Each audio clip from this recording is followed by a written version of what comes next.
We humans, let's be honest, are a curious mix. We crave success, long for recognition, and chase what we desire with a seemingly bottomless well of wanting. It's almost a built-in feature. When things go right, we readily take the victory lap, basking in the applause. But when things go south, a fascinating dance begins. Blame gets tossed around like a hot potato, landing anywhere but in our own laps. Even the wisest among us struggle with this. Maybe it's just part of the human package. Now, here's where things get tricky. These insatiable desires, left unchecked, can morph into a monster called greed.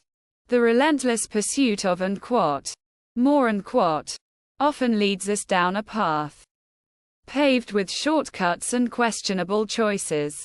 We start to bend the rules, maybe even break a few, all in the name of getting ahead. And that, my friends, is how the seeds of bad decisions, or even sin, are sown. So, the question is, can we